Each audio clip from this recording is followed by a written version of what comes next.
bien, bonjour et bienvenue à l'émission des Rendez-vous économiques et je vous remercie d'être là toujours aussi nombreux. C'est vraiment un plaisir de vous accueillir presque chaque vendredi matin dans un lieu emblématique de la région nantaise. Je vois qu'il y a des têtes, je reconnais les visages habituels, je vois de nouveaux visages sympathiques que j'imagine souriants derrière vos masques. Donc tout d'abord, bienvenue au Rendez-vous économique, l'émission qui donne la parole aux entrepreneurs et aux porteurs de projets. Nous sommes aujourd'hui au Fonds régional d'art contemporain des Pays de la Loire de Carquefou et je remercie chaleureusement le FRAC de nous avoir accueillis ce matin. C'est vraiment un lieu emblématique de la région nantaise et même des Pays de la Loire. Donc nous sommes vraiment très très fiers d'être là ce matin. Je vais d'abord commencer par un bref rappel des règles d'usage. Je vais vous demander d'éteindre votre téléphone, de ne pas fumer, de ne pas vapoter et de ne pas filmer. Par contre, vous pouvez utiliser votre téléphone pour prendre des photos. Vous pouvez faire des photos. Là, vous voyez encore quelques petites choses que vous pouvez faire pendant l'émission. Mais je vais vous demander également de ne pas parler trop fort pendant le tournage de l'émission et pendant les interviews. Vous avez remarqué, il y a un peu d'écho parce qu'on est dans des grandes salles. Pendant les interviews, je vais venir vers vous pour faire les interviews. Je serai parmi vous, comme ça, j'espère que ce sera un peu plus facile. Sauf pour les deux premières interviews qui seront ici. Donc vous l'avez remarqué, l'actualité sanitaire est toujours en cours. Donc autant quand vous êtes à l'extérieur, vous pouvez maintenant retirer votre masque, mais à l'intérieur, on va encore garder le masque, ainsi que le nettoyage des mains régulier avec le gel hydroalcoolique et le nettoyage renforcé de chaque point. Pendant les interviews, pour ceux qui le souhaitent, on va avoir une distance entre nous et vous pourrez retirer votre masque juste le temps de l'interview. Alors, est-ce que vous avez pensé à vos cartes de visite? Vous avez remarqué qu'il y a un espace, une belle table mise à disposition par le FRAC pour pouvoir déposer carte de visite ou flyer. Je vais vous faire un bref rappel de 5 minutes sur les rendez-vous économiques. Qu'est-ce que c'est les rendez-vous économiques et à qui ça s'adresse? D'abord, c'est une émission qui est entièrement produite par ses partenaires. C'est une émission qu'on va retrouver sur différents médias. D'abord, notre web TV, les rendez-vous-économiques.tv, notre chaîne YouTube. Aujourd'hui, on approche des 9000 abonnés. Donc, merci beaucoup à vous, les 9000 personnes, donc je n'ai pas tous leurs noms, de vous être abonnés à notre chaîne. Grand merci. Et on retrouve également les vidéos sur le site média ActuWest. Les rendez-vous économiques, il y a essentiellement 3 clés à retenir. Les 3 clés, c'est la production de vidéos, c'est la diffusion de vidéos sur des médias, et puis c'est les rencontres professionnelles. C'est l'occasion entre professionnels, entre artistes, de pouvoir vous rencontrer et d'échanger entre vous. Et j'espère que ça matchera, qu'il en ressortira quelque chose. En tout cas, c'est tout l'intérêt justement des rendez-vous économiques, c'est de susciter, de créer les rencontres. Le principe même de l'émission, c'est une émission TV nomade qui a pour objectif de se déplacer.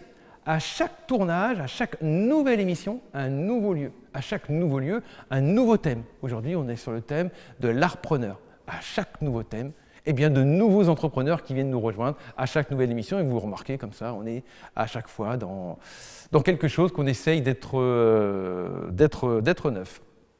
Les valeurs des rendez-vous économiques, c'est les valeurs des professionnels, de vous tous. C'est la convivialité, les échanges, le partage, le respect mutuel, en un seul mot, bref, la bienveillance. Nos engagements, c'est de créer, à chaque émission, de créer l'événement, d'organiser des rencontres et de produire des vidéos. Et maintenant, on va faire une brève parenthèse sur une nouvelle rubrique qu'on met en place à chaque émission, c'est la rubrique Nouveaux partenaires. Donc, comme il y a toujours des nouveaux partenaires, on va faire un focus sur un nouveau partenaire qui nous a rejoint récemment, je devrais dire une nouvelle partenaire qui nous a rejoint récemment. Donc, je voudrais accueillir Brigitte Courgeon de Célestina Formation pour nous expliquer les raisons pour lesquelles tu peux venir, Brigitte. Il faut que tu viennes, il faut que tu viennes. C'est vraiment juste une petite parenthèse. Et puis, oui, hop, j'ai oublié le micro-perche. Tu vas pouvoir te mettre là. Bonjour Brigitte. Bonjour. Alors donc, tu as rejoint tout récemment les rendez-vous économiques. Pourquoi être devenue partenaire des rendez-vous économiques? Mais déjà par rapport à l'accueil, par rapport aux échanges qu'on y trouve, la diversité la diversité des professions que l'on a également autour de ce groupe et l'opportunité effectivement d'avoir une visibilité en vidéo sur la toile, comme on l'on dit, et ce qui permet effectivement de générer des nouvelles affaires, des nouveaux contrats. Générer de nouvelles affaires et puis surtout te permettre de développer ton activité. Tout à fait. Tu fais fait. de la formation, c'est bien ça? Oui, je fais de la formation destinée aux professionnels du patrimoine sur leur formation dite obligatoire qui sont les agents immobiliers, les courtiers en assurance et les courtiers en prêt. Parfait. Merci beaucoup Brigitte. On aura l'occasion d'en savoir un peu plus tout à l'heure pendant les interviews dans le public. Merci beaucoup Brigitte.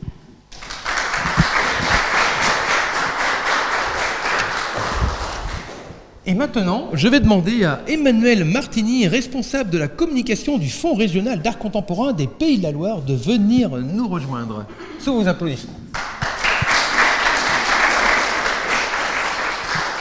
Alors, tout d'abord, Emmanuel, je vous demanderai de regarder cette caméra. C'est cette caméra-là qui va vous filmer. Celle-là, elle nous regarde tous les deux. Et puis sinon, vous pouvez aussi jeter un coup d'œil de temps en temps au public. Donc vous avez remarqué, à chaque nouvelle interview, je vais faire la même présentation. Si à un moment donné, vous vous dites, tiens, il se répète, il l'a déjà dit ça, eh bien, en fait c'est normal, puisque, voilà, tout à fait, c'est normal, c'est parce que je vais répéter cette présentation. Ça va? Oui. On est parti. Alors chaque interview va durer entre 3 et 4 minutes. Bonjour et bienvenue au Rendez-vous économique, l'émission qui donne la parole aux entrepreneurs et aux porteurs de projets. Nous sommes aujourd'hui au Fonds régional d'art contemporain des Pays de la Loire de Carquefou et l'émission est réalisée sur le thème des artpreneurs. Aujourd'hui, j'ai le plaisir d'accueillir Emmanuel Martini. Bonjour Emmanuel. Bonjour, bienvenue au Rendez-vous économique et bienvenue au FRAC des Pays de la Loire.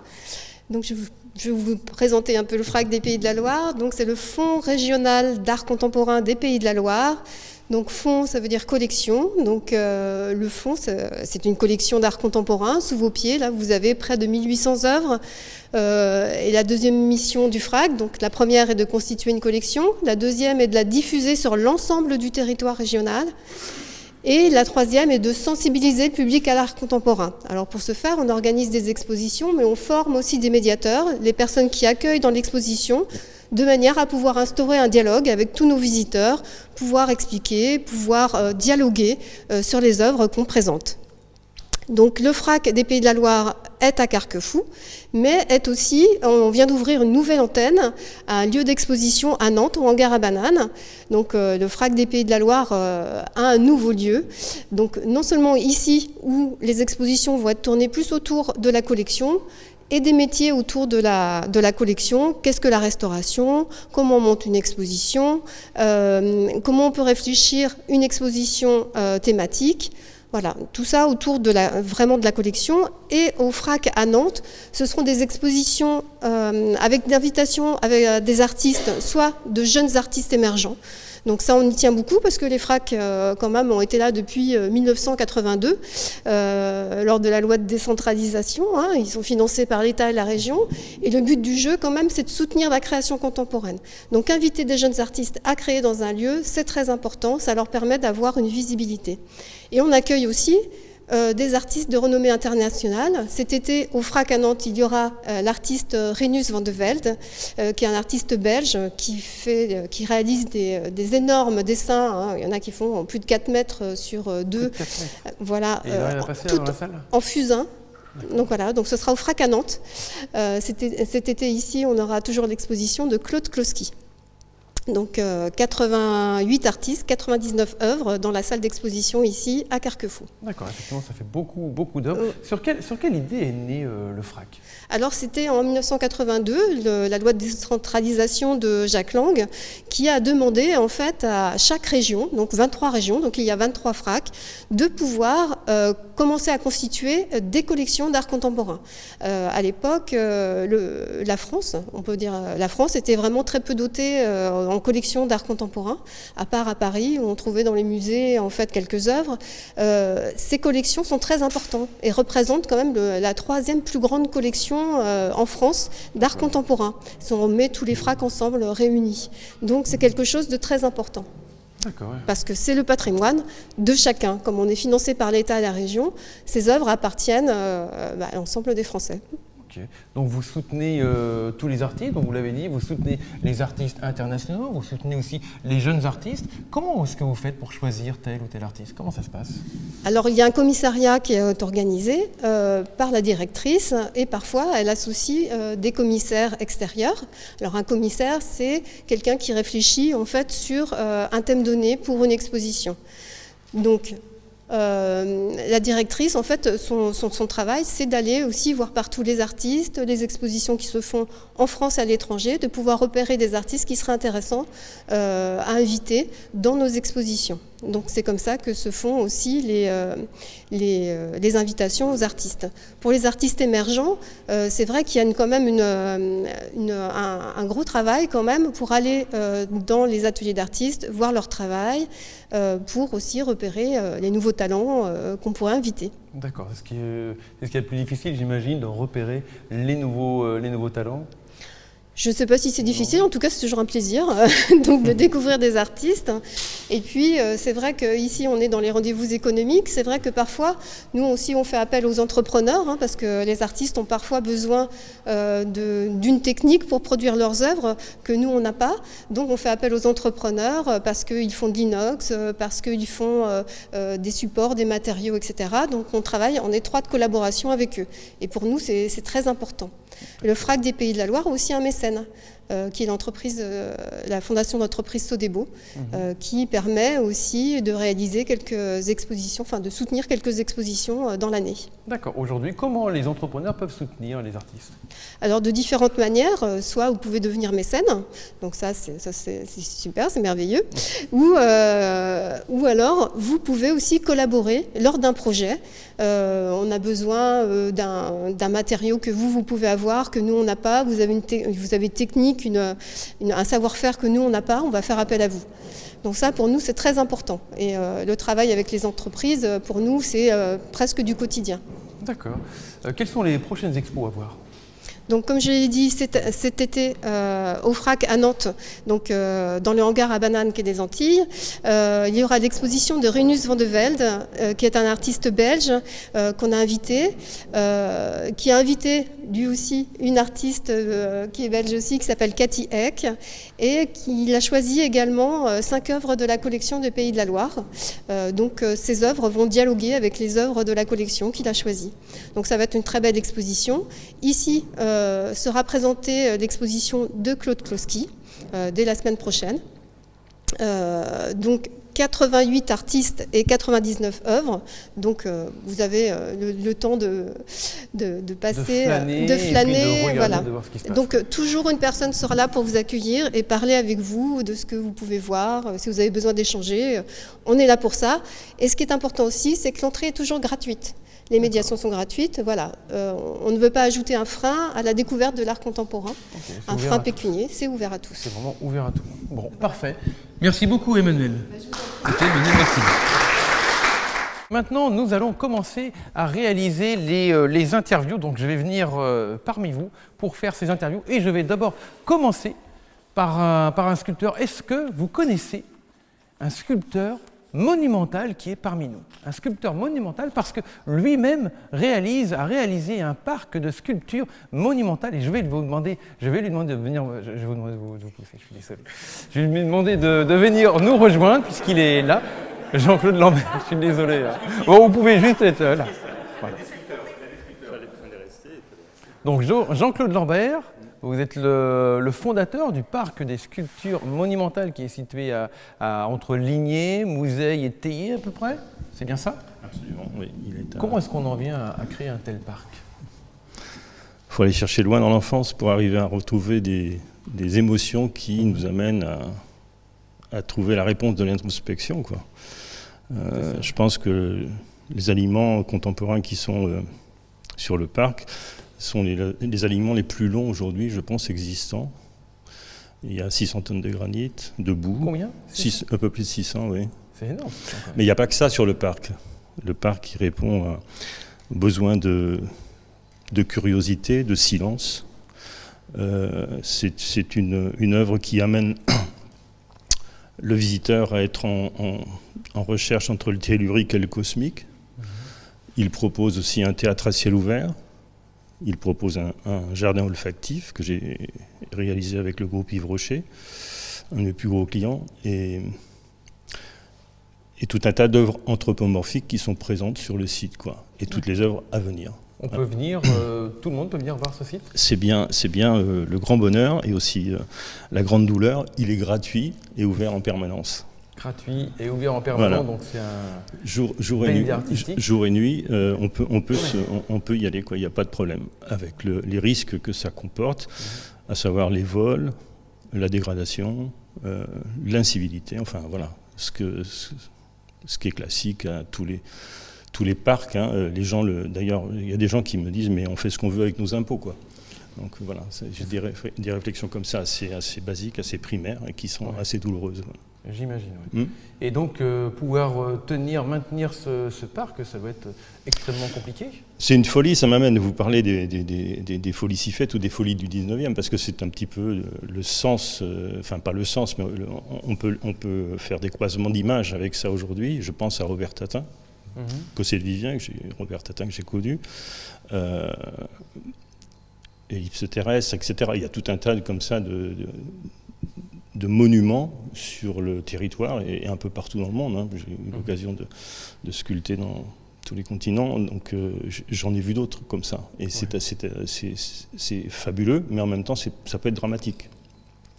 Ça peut être dramatique sur le plan humain et ça peut être aussi très difficile à gérer à l'aube de la vie la succession d'un tel lieu, quoi. C'est très compliqué. Et c'est là qu'on a besoin de l'appui des politiques. Mais Comment ils peuvent vous aider, justement, les politiques? Ils ne sont pas forcément là. Ils ont toujours été là pour couper les rubans. C'est déjà pas mal, au moins. Oui, en tout cas, s'ils ont coupé les rubans, il n'y a plus de rubans, alors. Voilà, ils ont toujours été là dans ces cas-là. Il y a eu des aides un petit peu de la Compa pour financer un tiers d'un parking, par exemple, des choses comme ça.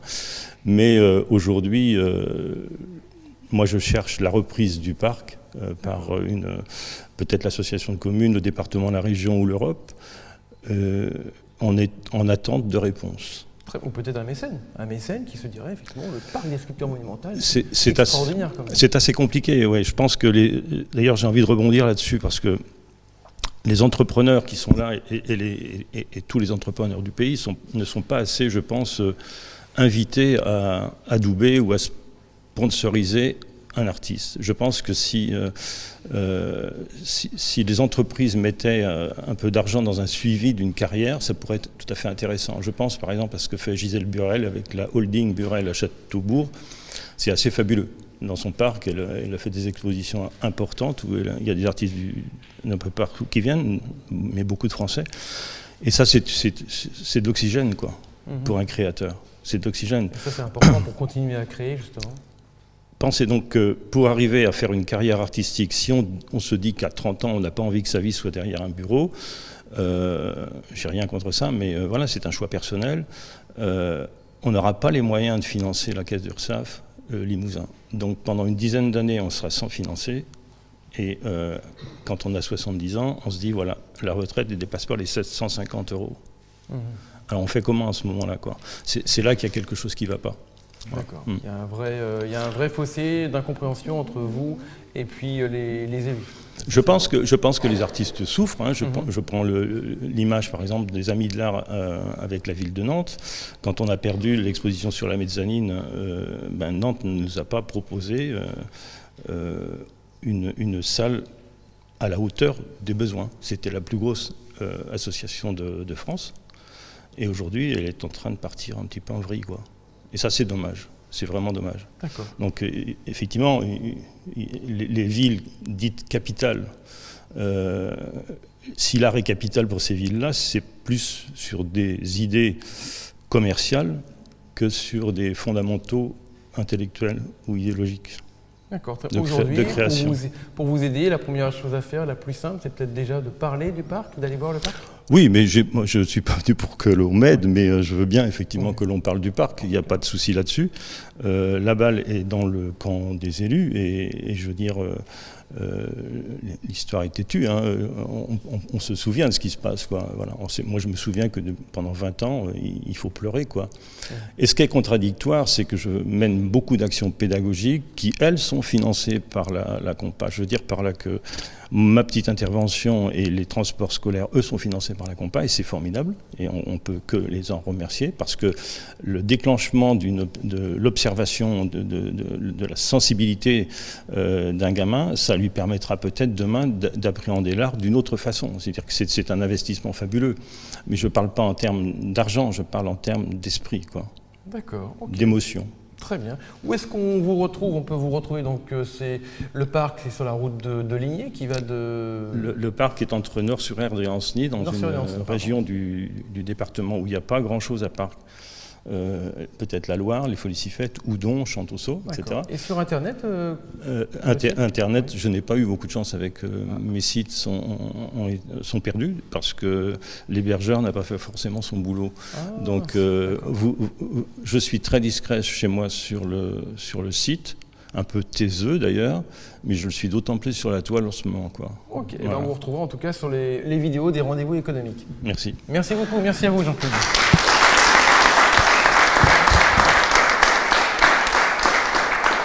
Alors, vous connaissez la photographie, mais est-ce que vous connaissez le photographe? Il existe parmi nous un photographe qui est différent des autres parce que... Et pourquoi il est différent des autres? Eh bien justement, on va le savoir tout de suite. C'est Guillaume Schweika et Pascal Wafflard qui va faire l'interview. Je vous laisse tous les deux. Moi, je prends un peu de repos. On va répondre à Emmanuel Martini, qui nous demandait de la jeunesse. Bonjour Guillaume Schweika. Bonjour. Enchanté de faire ta connaissance. Donc photographe professionnel? Oui, tout à fait, photographe professionnel. Bref. Depuis 2019. D'accord, donc voilà. 2 ans déjà. Ouais. Qu'est-ce qui a fait que tu es devenu photographe professionnel? Une grande passion pour la photo, la lecture d'images, puisqu'on est dans un lieu artistique. Moi, ce qui m'intéresse beaucoup, c'est les lectures d'images. Et puis j'étais salarié à un moment donné dans une entreprise qui change toujours beaucoup, mais qui changeait énormément au moment où j'y étais. Et puis ça a fait un switch. Je me suis dit, bon, c'était grand temps de quitter l'entreprise et de se lancer dans sa passion. Et c'est comme ça que je suis devenu photographe professionnel. Voilà. Et qu'est-ce qui te distingue par rapport à d'autres professionnels? Je dirais que ce qui me distingue par rapport à d'autres professionnels, mais c'est un peu comme beaucoup de photographes, en fait, on a chacun notre vision. Et moi, j'ai ma vision de la photographie. Vision, voilà. Ma vision de la photographie, moi, c'est de rester, c'est que la personne soit reconnaissable, que l'entreprise soit reconnaissable. J'arrive jamais avec des schémas préconçus qui fonctionnent. En école de photographie, on apprend des postures, on apprend des schémas de lumière. C'est bien, ça fonctionne, mais est-ce qu'on reconnaît vraiment la personne? C'est pas dit. Et du coup, moi, c'est vraiment axé sur la personne et l'entreprise avant tout. Voilà. Donc il y a vraiment une différence entre l'entreprise et la personne? Ça dépend. Dans pas mal de cas, si on parle d'entrepreneurs, comme il y en a beaucoup ici, l'entreprise c'est la personne. Enfin, quand on va faire le portrait de la personne, c'est pour ça que je parle toujours de portrait au pluriel, parce qu'on va faire le portrait de la personne bien évidemment, mais on va faire le portrait de son entreprise. Et ça passe par le portrait de la personne. Enfin, c'est lié. Après, si on va sur des entreprises plus grandes, avec pas mal de collaborateurs, là forcément on va avoir la personne propre, et après on va avoir l'entreprise qui va avoir, elle, notre personnalité en quelque sorte. D'accord. Donc peut-on dire que tes photos ont un certain art, c'est-à-dire qu'ils font transpirer un certain message? Oui, j'essaye en tout cas. J'aurais pas la prétention de l'affirmer à 100%, parce que voilà. Mais ouais, j'essaye de... Ouais. Comme le monsieur qu'on a pu voir tout à l'heure. Ouais. Mais en tout cas, c'est quelque chose que j'essaye de faire dans mes photos. Ouais. D'accord. Si on désire te retrouver, on te retrouve où? Alors, on me retrouve sur Internet, bien évidemment. Il y a mon site internet, guillaumeschweika.fr. Et sinon, vous pouvez me suivre sur Instagram, où je poste des photos qui ne sont pas des photos que je réalise en tant que photographe professionnel. Ouais. Là, vous avez vraiment mon univers artistique dans lequel je fais plonger toute ma petite communauté qui me suit. Voilà. Parfait. Vous voulez retrouver Guillaume? Suivez le lien. Merci. Oui. Bravo Pascal, une nouvelle interview réalisée par Pascal. On va bouger un petit peu, tiens, on va se mettre là. Qu'est-ce que tu en penses, Laurence? Mais je m'adapte. Allez, on est reparti. Bonjour et bienvenue au Rendez-vous économique, l'émission qui donne la parole aux entrepreneurs et aux porteurs de projets. Nous sommes aujourd'hui au Fonds régional d'art contemporain des Pays de la Loire de Carquefou et l'émission est réalisée sur le thème de l'artpreneur. Et pour en parler aujourd'hui, j'ai le plaisir d'accueillir Florence Martinet. Bonjour Florence. Bonjour Philippe. Florence Martinet, donc toi tu es experte dans l'accompagnement des dirigeants, dans leur performance et leur productivité. Quel cœur d'artpreneur sommeille en toi? Alors d'abord, je voudrais revenir sur la définition de l'artpreneur parce que effectivement, il y a plusieurs types d'entrepreneurs et nous, en tant que coach, on a des tests qui permettent de voir un petit peu quelles sont nos personnalités fondamentales. Et il y a une personnalité fondamentale artistique qui existe chez les entrepreneurs.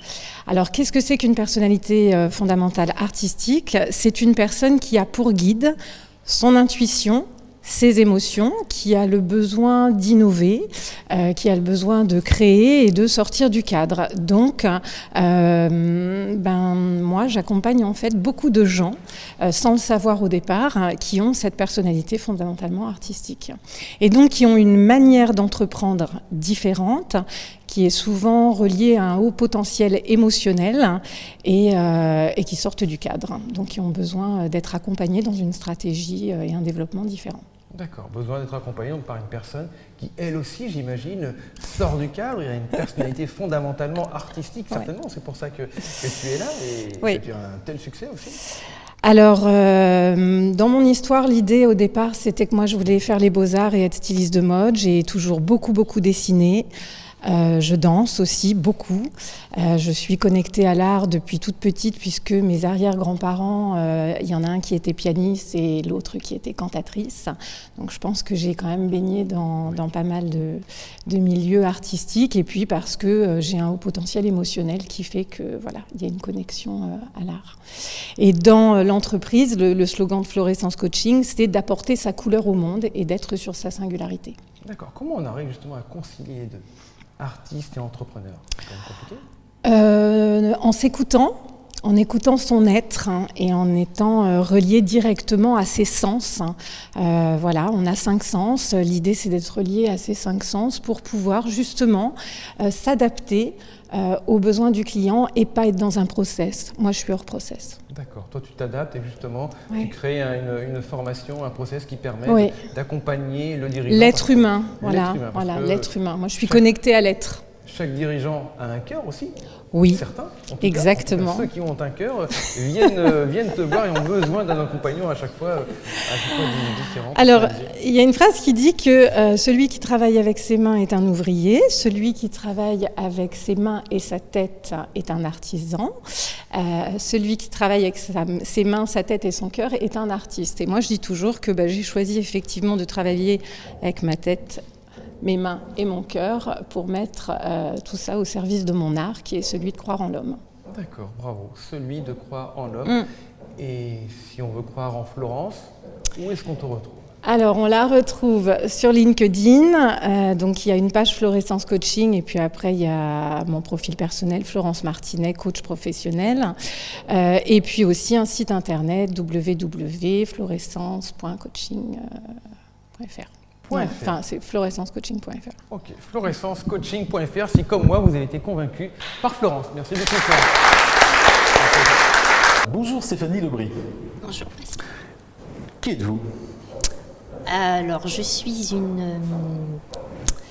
une accompagnatrice, une accompagnante en développement corporel et personnel. J'accompagne les femmes pour l'essentiel dans leur corps, dans leurs sensations. Je libère les corps, je libère les émotions à travers la danse, à travers des massages et puis à travers un cycle que j'ai créé pour les femmes, pour les inviter à trouver leur juste place et écouter ce qui est juste et bon pour elles. Et dans quel environnement vous faites cet atelier pour les femmes? Alors, les ateliers danse et massage se font chez moi, enfin chez moi, à mon cabinet. Oui. Et pour les, sinon je loue une salle pour les ateliers collectifs en danse. Et puis pour les cycles féminins, je cherche souvent des salles pour pouvoir amener les personnes au bon endroit. Voilà. D'accord. Tout à l'heure, j'ai cru entendre parler de cabaret. Ah oui. Qu'est-ce qu'un cabaret pour vous? Ah, le cabaret, c'est le spectacle du monde vivant. C'est un lieu où on s'exprime, où on se dépose, où on se permet d'être qui on est, d'accueillir la personne que l'on est. Et j'adore travailler dans le monde du cabaret, parce que pour moi, c'est le corps qui se met en mouvement, c'est le corps qui s'exprime. Et c'est trouver juste le temps de se poser, de créer des mouvements avec son corps. De créer. De créer. Donc côté artistique. Côté artistique. Vous emmenez vos clients, on peut dire, patients? Oui, clientes. Clients, oui. patients. Je les accompagne d'abord avec des gestes, des postures. Et après, l'idée, c'est de déconstruire ce qu'on vient de voir. Et avec leur sensibilité, avec leur personnalité, elles vont s'apercevoir qu'elles peuvent on construit une chorégraphie, c'est la chorégraphie de leur corps. Parfait. À travers le mouvement naturel. Et si on veut faire appel là-dedans à Stéphanie Lebris, on me retrouve sur Facebook, sur mon site www.stéphanie-lebris. Vous retrouvez le lien sur l'écran. Voilà. Et voilà. Parfait Stéphanie, merci. Merci.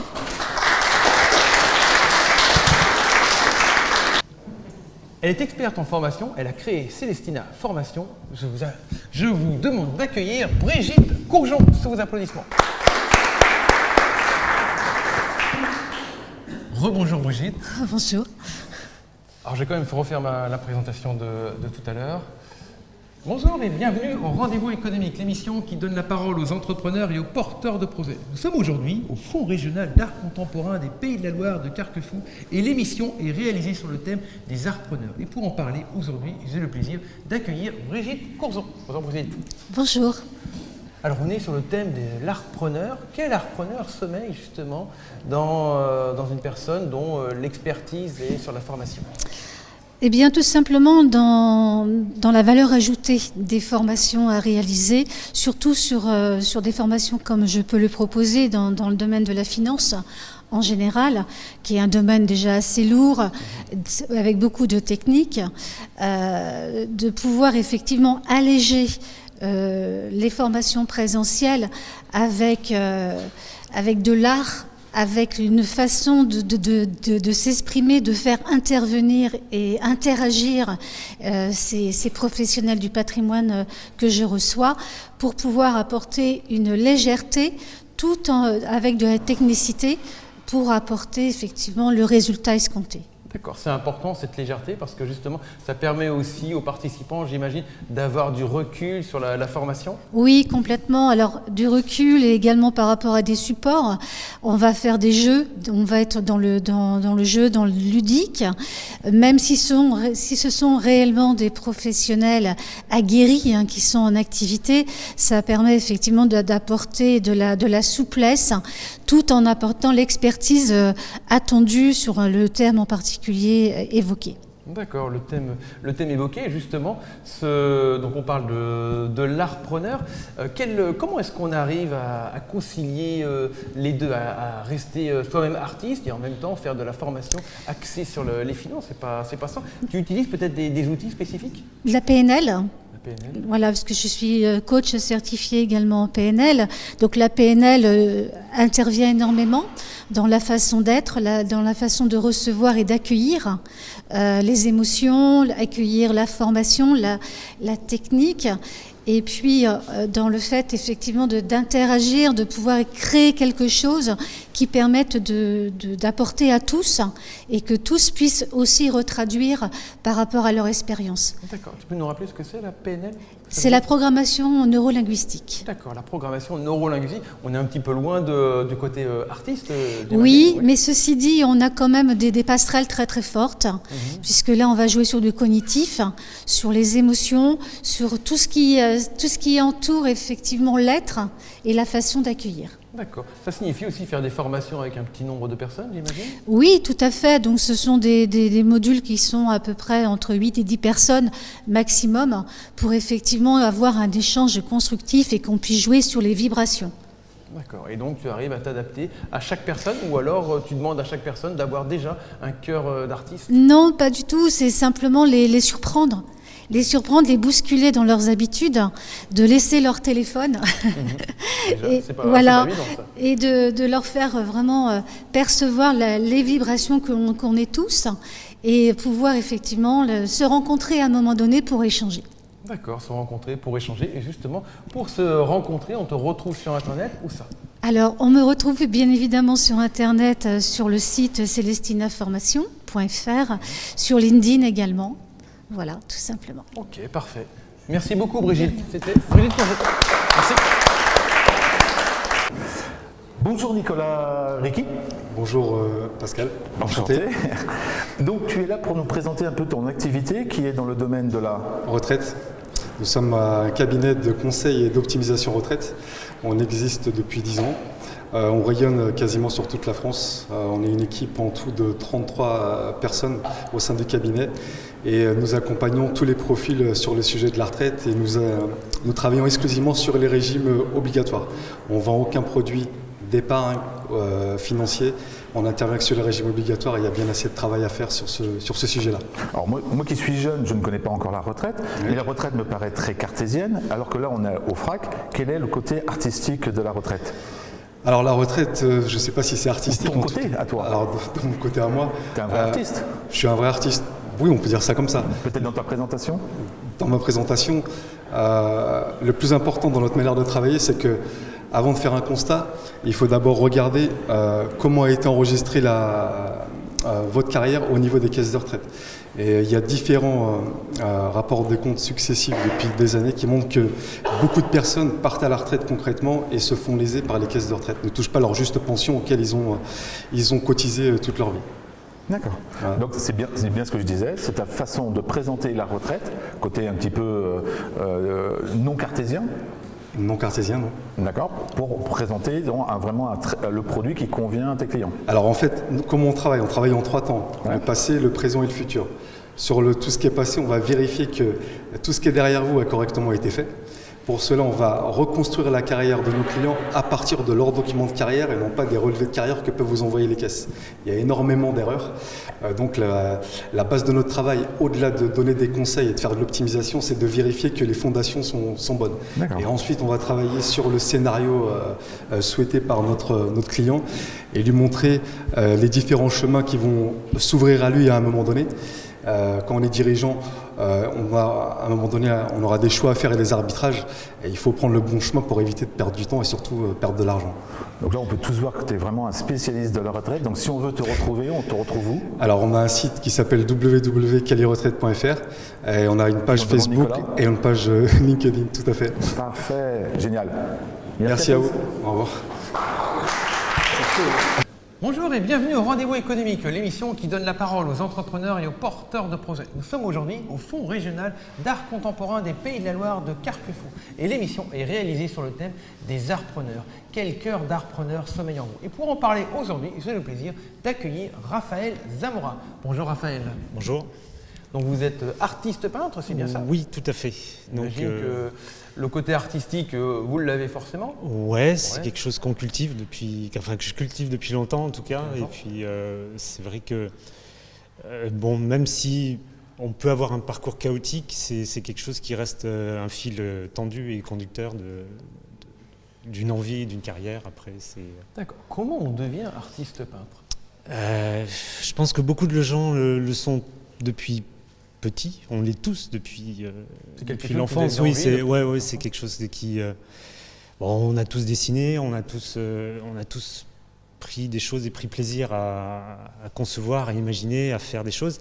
Mais après, c'est pas s'écraser sur les écueils de la vie, du quotidien et des réflexions qu'on entend souvent, comme quoi la vie d'artiste n'est pas une vie de bohème, c'est pas ce qu'il faut, c'est pas raisonnable.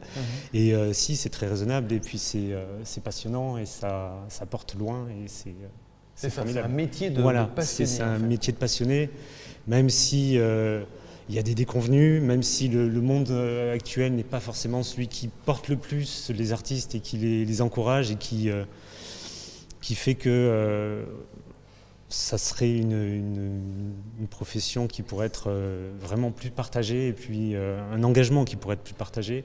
C'est quand même formidable d'aboutir et de passer sa vie à créer, à imaginer et à faire. D'accord, mais pour créer, continuer à imaginer, il faut vivre de cette passion. Et pour en vivre, il faut faire naître un cœur ou un cerveau d'entrepreneur. Oui. C'est difficile en fait, quand on a la passion, de se rendre compte qu'il y a des contingences qui ne sont pas celles qu'on préfère, mais qu'il faut les mener quand même. Et c'est vrai que c'est commencer en fait quand on débute, on n'est pas forcément soutenu, on a toute une stratégie à mettre en place pour s'équilibrer, pour gagner sa vie, et puis pouvoir enclencher son travail et puis le montrer, et puis après, une fois que la roue est lancée, c'est beaucoup plus facile, mais c'est vraiment les débuts aussi qui... D'accord, les débuts qui sont difficiles. Qui sont difficiles, enfin en sortant des écoles, et puis après... Aujourd'hui, vous êtes artiste peintre depuis combien de temps ? Eh bien, je suis sorti de l'école, des Beaux-Arts après avoir sinué un petit peu dans les études. J'ai fini en 2000, donc je suis artiste depuis 21 ans. Voilà. De quoi est-ce que vous avez besoin? Qu'est-ce que vous attendez des entrepreneurs? Des entrepreneurs, en fait, il y a beaucoup de choses. J'ai quelques relations avec des entrepreneurs qui font du mécénat, avec qui je travaille régulièrement pour des commandes ou pour des installations dans leur bureau. En fait, c'est un échange comme ça. Après, il y a une histoire de défiscalisation, etc. Ça les intéresse aussi. Ce qui manque aussi souvent aux artistes, c'est des ateliers, un lieu de travail. Ça, c'est pas évident à trouver. D'accord, un lieu de travail. Un lieu de travail qui, actuellement, j'en ai trouvé un par les ateliers bonus, mais c'est vrai que c'est temporaire, c'est pour 3 ans. Et quand on engage comme ça un travail un peu plus conséquent parce qu'on a l'espace, on a les moyens, c'est après ces 3 ans, comment rebondir. Voilà, il faut un lieu de travail. Il faut aussi un lieu de diffusion. De diffusion aussi, ça c'est compliqué à trouver. C'est compliqué à trouver. Non, à partir du moment où un lieu de travail, on peut justement accueillir des collectionneurs, on peut accueillir des gens comme ici, peut-être que le FRAC, etc. C'est quelque chose qui devient possible. Après, voilà, le réseau se construit aussi à partir de... petit à petit. Voilà, Okay. Où est-ce qu'on peut retrouver vos toiles aujourd'hui? On peut les trouver déjà sur Internet, donc raphaël-zamora.net, pardon. raphaël-zamora.net. Voilà. Et puis aussi sur Instagram, je poste un petit peu mon quotidien et puis les petites recherches que je fais un petit peu, c'est le travail qui est en cours. D'accord, on peut retrouver Raphaël sur Internet et puis sur Instagram. Voilà. Merci beaucoup Raphaël. Merci pour votre question.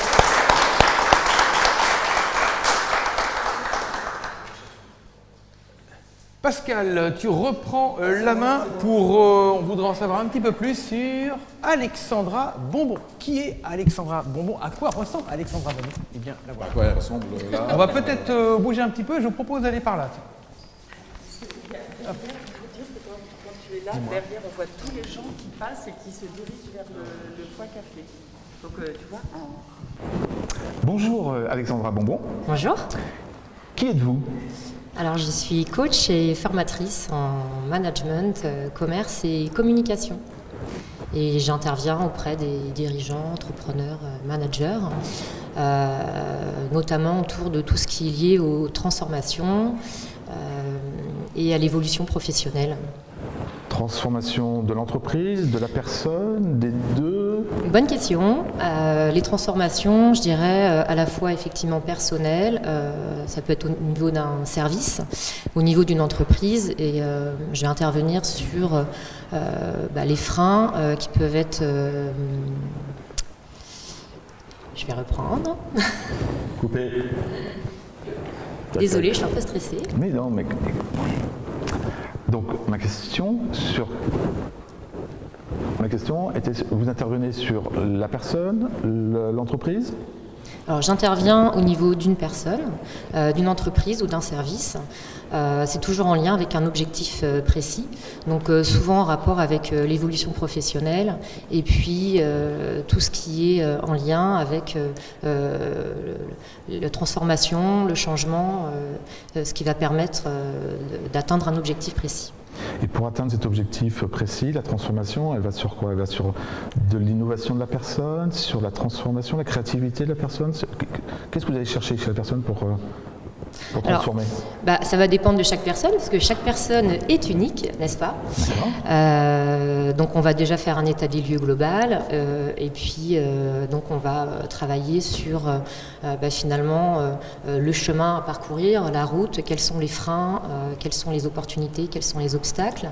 Donc on peut travailler à la fois sur la connaissance de soi, déjà, mieux se connaître pour pouvoir avoir une meilleure prise de conscience, une meilleure conscience de soi. Et de cette manière, on va pouvoir interagir avec les autres. Donc, une fois qu'on a cette conscience de soi et cette meilleure connaissance de soi, on va pouvoir à la fois développer le talent, développer les possibilités. Et moi, je travaille beaucoup autour des techniques de créativité. Donc vous êtes une révélatrice de talent, alors? Une révélatrice de talent et une provocatrice de déclic. Une provocatrice de déclic. Ça veut dire quoi ça exactement, provocatrice de déclic? C'est-à-dire que par le questionnement et par le travail qui va être mis en place, je vais souvent permettre à une personne d'avoir une prise de hauteur, une prise de conscience, soit sur ses freins, soit sur son comportement. Et de ça, en fait, il va y avoir tout un cheminement qui va permettre d'avoir des déclics. Pour pouvoir mieux rebondir et pour pouvoir trouver des nouvelles solutions qui n'avaient pas forcément été amenées jusqu'ici.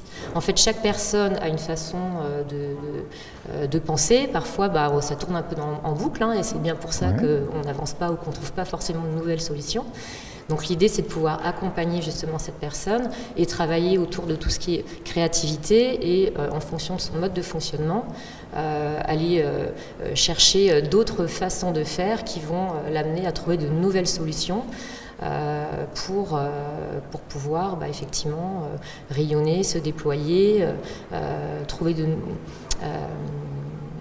aller de l'avant, rebondir. Donc une vraie artiste pour la personne, quoi. Je dirais ça veut dire que demain, moi, j'ai besoin de me développer, j'appelle Alexandra.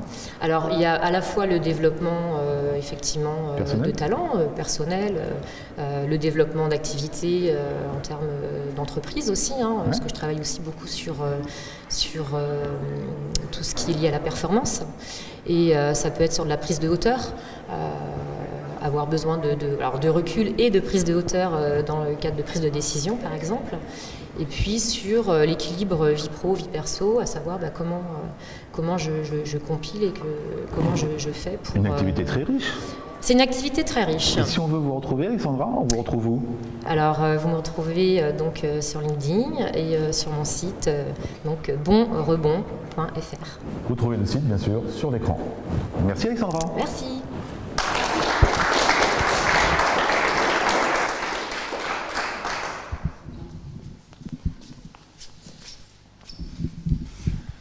Ça ne veut pas encore appeler?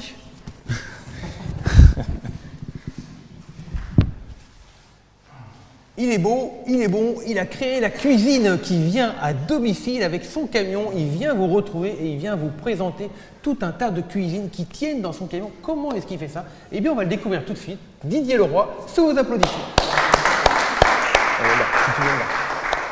Tu viens de là.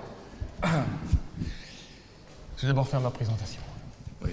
Bonjour et bienvenue au Rendez-vous économique, l'émission qui donne la parole aux entrepreneurs et aux porteurs de projets. Nous sommes aujourd'hui au Fonds régional d'art contemporain des Pays de la Loire à Carquefou et l'émission est réalisée sur le thème de l'artpreneur. Quel artpreneur sommeille en chaque entrepreneur? Et pour le savoir, j'ai le plaisir aujourd'hui d'accueillir Didier Leroy. Bonjour Didier. Bonjour Philippe. Donc Didier, tu es franchisé Venidum, c'est ça? Oui, tout à fait. Depuis maintenant quelques temps. Franchisé Venidum sur Nantes, sur un réseau qui se développe sur l'ensemble de la France. Et donc on propose effectivement des cuisines sur mesure personnalisées pour tout type de client, pour tout type de budget, avec effectivement mon camion magasin. Avec le camion magasin. Et justement, pour pouvoir arriver à faire ça, et on est dans le thème de l'émission, quel artiste, quel artpreneur sommeille en toi? Parce qu'il faut avoir une fibre artistique pour pouvoir présenter tous ces éléments. Comment ça fonctionne? Alors comment ça fonctionne en fait chez Cuisine Vinidome? On conçoit des cuisines au travers effectivement du dessin, puisque alors on ne dessine pas évidemment à la main, puisqu'aujourd'hui on travaille avec le système informatique et on travaille avec un logiciel particulier qui vous rend une photo réaliste en fait en 3D et qui est assez bluffante, puisque le client se projette directement dans sa future cuisine et peut avoir son nouveau produit visuel, tout en ayant effectivement la possibilité de changer, puisque le système informatique aussi prévoit de changer les couleurs, changer les poignées. Donc c'est vraiment très intéressant, il se projette.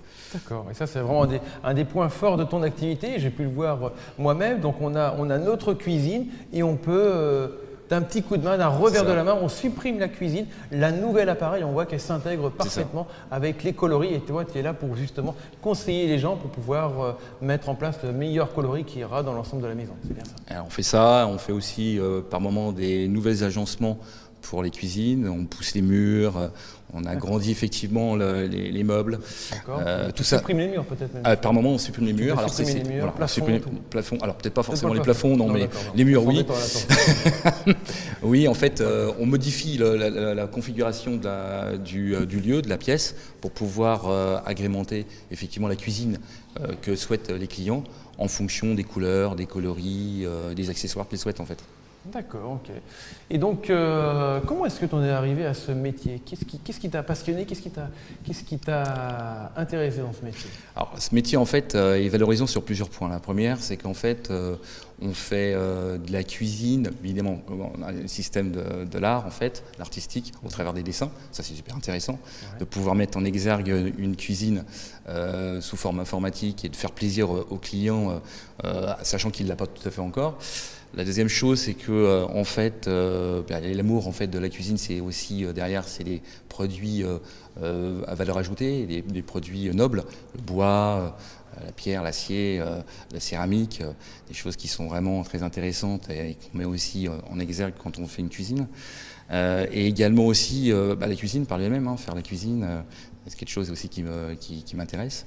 Donc voilà, c'est tous ces points-là, et puis aussi l'amour de faire plaisir aussi du client, puisque derrière ça, il y a cette notion d'empathie. Le cuisiniste est empathique, donc il doit pouvoir préparer la cuisine des rêves de chacun d'entre nous. D'accord. Donc, voilà. Et donc, une fois que tu as installé la cuisine, on est d'accord, tu installes la cuisine, la personne de sa cuisine, et toi tu t'en vas, et hop, merci, bon vent. Non, en fait, c'est pas tout à fait exact, parce que chez Cuisine Vinidome Nantes, en fait, il y a un suivi. Et ce suivi, en fait, il est sous forme de maintenance, puisque pendant 10 ans, une fois tous les 2 ans, on se déplace directement chez le client pour faire des réglages de charnières, nettoyage effectivement de la cuisine. Et également, on fait aussi l'entretien aussi de certaines pièces, et ça de façon gracieuse. D'accord, super. Et tu fais la cuisine aussi, du coup? Alors, je ne fais pas... Ah non, tu ne fais pas la cuisine alors. Je fais la cuisine, mais tu ne fais pas la cuisine. On nettoie effectivement, alors on ne nettoie pas la totalité de la cuisine, on ne fait pas le nettoyage. Mais par contre, on nettoie effectivement tout ce qui est chrome, tout ce qui est inox, avec des produits spécifiques et qui sont biodégradables. Ok, parfait. Alors où est-ce qu'on te retrouve sur Internet? On est convaincu. On veut te contacter comment? Sur plusieurs lieux, en fait, www.cuisine au pluriel-venidome.com, ça c'est le site, là avec l'encart Nantes, puisqu'on est plusieurs cuisinistes en France. Sur LinkedIn, sur les réseaux sociaux, Facebook, sur My Google Business et sur les réseaux professionnels, différents, variés sur Nantes, où je suis assez présent en fait en ce moment. Parfait. Et puis bientôt, dans votre cuisine, Didier Leroy. Merci Didier. Bonjour Catherine. Bonjour Pascal, bonjour à tous et toutes. Qui êtes-vous?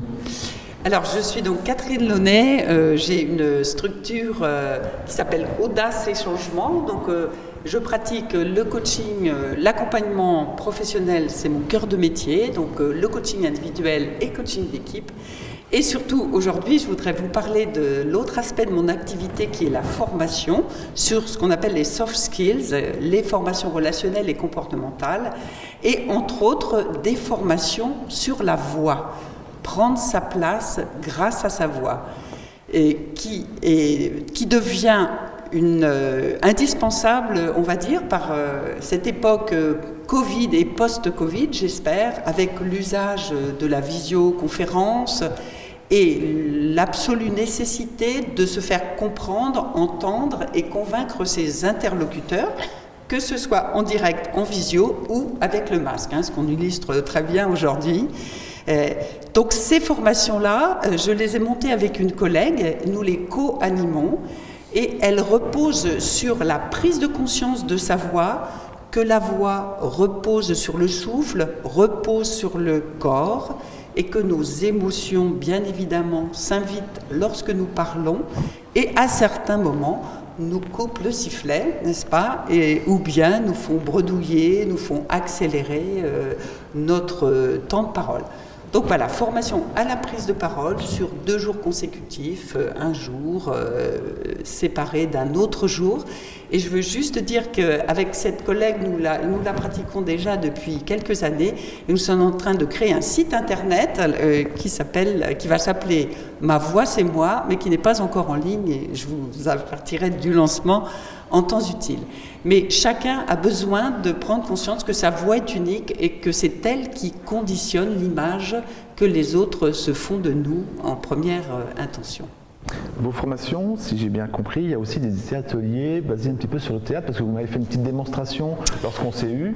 Alors non, pas du tout basé sur le théâtre, mais il y a beaucoup d'exercices pratiques, bien évidemment, sur le souffle, des mises en situation et l'enregistrement d'interventions en vidéo, pour laquelle je suis beaucoup moins qualifiée que vos collègues, mais néanmoins qui permettent aux gens de pouvoir se regarder, débriefer et comprendre un petit peu ce qui se passe quand ils ou elles parlent. Voilà. Et j'ajouterais pour terminer que ces formations se font en petits groupes, maximum 8 personnes, et que le soutien social du groupe est extrêmement important, puisque vous apprenez autant à écouter et regarder les autres qu'à faire vous-même les exercices. Voilà. Et donc c'est tout à fait énergisant. Catherine, on veut suivre une formation, on vous retrouve où? Alors pour l'instant, j'ai un profil LinkedIn ou sur mon site www.audacechangements.fr et très bientôt ce nouveau site qui va s'appeler Ma voix, c'est moi. Merci Catherine. Merci à vous. Bonjour et bienvenue au Rendez-vous économique, l'émission qui donne la parole aux entrepreneurs et aux porteurs de projets. Nous sommes aujourd'hui au Fonds régional d'art contemporain des Pays de la Loire de Carquefou. Et l'émission est réalisée sur le thème des artpreneurs et j'ai le plaisir d'inviter ce matin Maëlle Zanini, la rayonnante. Bonjour Maëlle. Bonjour Philippe. Alors tu es la rayonnante, pourquoi la rayonnante? Pour mon sourire peut-être? Non, c'est un jeu de mots pour faire rayonner la ville de Nantes, tout simplement. D'accord. Donc tu fais rayonner la ville de Nantes à travers de nombreux produits. Là, on a quelques-uns de ces produits. Exactement. Je fais rayonner Nantes par le goût et par l'histoire. Donc je sélectionne des produits artisanaux sur la Loire-Atlantique, le Sud-Loire et puis le nord de la Vendée. Et je cherche à faire rayonner ces artisans au-delà de leur territoire habituel, avec un fort ancrage dans l'histoire du territoire. Et là, pour le coup, eh bien, je crée des cartes de visite gustatives pour les entreprises, pour leurs collaborateurs, leurs clients, ce qui est l'objet du présent coffret. D'accord, une carte de visite gustative. Comment ça se comprend qu'est-ce que ça comprend, cette carte de visite gustative? Eh bien, cette carte de visite est le reflet d'une entreprise, de ses valeurs, de ses goûts. Alors, pour le coup, ce sont des goûts personnels, puisqu'on parle bien de l'humain à la base, mais ce sont des transmissions de saveurs, de valeurs, et puis d'histoires aussi que l'on cherche à transmettre à travers un coffret. D'accord. Alors, comment tu choisis tous ces produits? Alors, chaque produit que je sélectionne part d'une rencontre humaine avec un artisan, une rencontre pleine de richesse en termes de lien social et également en termes de savoir-faire, puisque moi je mets vraiment en valeur la créativité et le savoir-faire d'un artisan à travers ses produits, puisque c'est finalement ce qui va nous rester une fois qu'on a le coffret dans les mains. Toute la partie humaine, elle m'est propre à moi et elle est transmise à travers un produit, mais c'est vraiment le produit le client final va toucher et va goûter.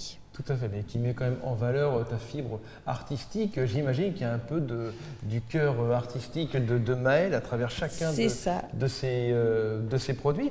Il y a une manière de présenter ces produits. Là, je vois qu'il y a du vin, il y a de l'apéritif. Donc là, c'est vraiment un coffret personnalisé. Effectivement, je vais sur tout le territoire, donc Sud-Loire et Nord-Vendée. Je vais du bord de mer au bord de Loire, en passant par le vignoble. Donc je brosse vraiment énormément de domaines d'artisanat culinaire. Oui. Est-ce que tu veux nous présenter quelques-uns de ces produits? Eh bien, par exemple, le café. Café qui vient de la maison Cultivar à Nantes, qui est un torréfacteur qui a une manière très particulière de torréfier le café colombien. Donc c'est lui qui a fait une reconnaissance en Colombie des parcelles de café, qui travaille directement avec les producteurs. Et ce que j'aime beaucoup, moi qui n'aime pas le café, je peux déguster le sien parce qu'il a vraiment cette particularité dans la torréfaction qui fait que ça ne ressemble à aucun autre café. D'accord, et ce qui fait que c'est pour ça qu'il est ici. Exactement, c'est ce qui fait toute sa différence et je vous engage à aller le goûter chez lui. Les rigolettes nantaises, là c'est vraiment pour la ville de Nantes. C'est un bonbon emblématique qui est beaucoup moins connu que le berlingot mais qui a vraiment besoin d'être mis à l'honneur tant il lui est supérieur en saveur et en savoir-faire. On a aussi les petits cookies abricots noisettes de Maison Suzanne, donc, qui est à Saint-Hilaire de Clisson, qui a reçu un prix national, donc qui récompense son savoir-faire et puis les saveurs de ses biscuits. D'accord. Prix national de quoi exactement? Prix national de l'épicerie fine qui s'appelle Épicure. Le prix Épicure. Ok, voilà. Le prix bronze, une coupe de bronze. Voilà, tout à fait. Une médaille de bronze. Une médaille de bronze. Oui. Et puis un vin qui vient du domaine Poiron d'Abin à Château-Thébault, qui est un vin que j'ai trouvé waouh, parce qu'il est extrêmement fruité, extrêmement fleuri en même temps. Il est tout à fait surprenant et je vous engage vraiment à ceux qui aiment le vin à vous ouvrir à d'autres saveurs et celui-là est vraiment topissime. D'accord, topissime, Voilà. mais toi aussi tu es topissime, parce qu'il faut quand même avoir une grande connaissance de ces différents produits justement du territoire. Puis j'imagine que tu dois te promener alors dans tout le territoire à la recherche de nouveaux effectivement, moi j'ai le bonheur d'être artisane charcutière traiteur de métier. Donc toute la partie fabrication énormément de produits finalement je la connais et ce qui m'amène à voir différents artisans et effectivement à me promener sur tout le territoire, reconnaître les personnes, les valeurs et puis encore une fois leur savoir-faire et leur créativité que je veux défendre. D'accord, donc aujourd'hui si on cherche un artisan de valeur sur le territoire, plutôt que de chercher, de vous embêter à taper le meilleur artisan de Loire-Atlantique, allez plutôt sur le site de La Rayonnante, c'est bien ça? C'est ça, La Rayonnante avec un S.fr. La Rayonnante avec un S.fr. Merci beaucoup, c'était Maëlle. Merci.